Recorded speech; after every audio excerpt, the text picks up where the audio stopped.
নমস্কার বন্ধুরা, এই গরমে বেশি কিছু খেতে ইচ্ছা করে না, হালকা কিছু যেটা খেতেও সুস্বাদু আবার বেশিক্ষণ চুলার সামনেও থাকতে না লাগে। তার জন্য আমি হালকা ফুলকা কিছু বানাবো। তার জন্য আমি 250 গ্রাম বরবটি নিয়ে নিলাম। সেটা এরকম ভিডিও দেখার মধ্যে এরকমভাবে অল্প কেটে নেব। তারপর গরম জলে 10 মিনিট বয়েল করব। সামান্য নুন দিয়ে বয়েল করলেই হলো। এই গরমে অন্য কেউ শ্বশুরবাড়িতে নিজের খেয়াল নিজেই রাখতে হয়, নিজে কিভাবে চালাকি করে সব ঠিক থাকে সেটাই চেষ্টা করতে হয়, হ্যাঁ কি না?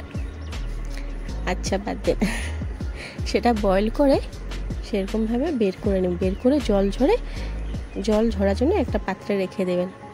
জল ঝরে গেলে এরকম ভিডিও দেখার মধ্যে এরকম রোল করবেন, দেখবেন রোল হয়ে যাবে। একটা টুথপিক বা আমাদের বাঁশ গাছ আছে পিছন দিকে, বাঁশ গাছের এগুলো কামিগুলো আমি নিয়েছি, আপনারা টুথপিকও ইউজ করতে পারেন।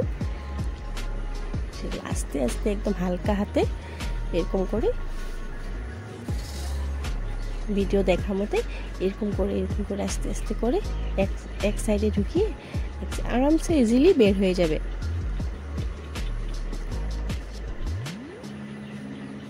এরকম করে করে আমি সময় বাঁচানোর জন্য সবগুলো আগেই করে রেখেছি।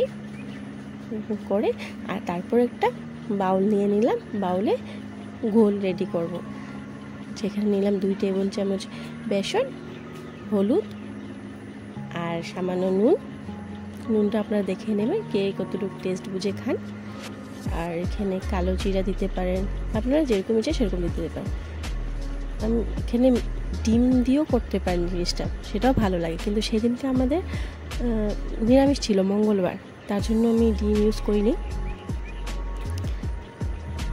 নিরামিষের দিন খাওয়া যায় না ভাজা পোড়া না থাকলে, তার জন্য এটা করেছি। মানে ব্যাটারটা বেশি পাতলা করবেন না আর বেশি ডার্কও করবেন না, যাতে শুধু লেগে থাকে।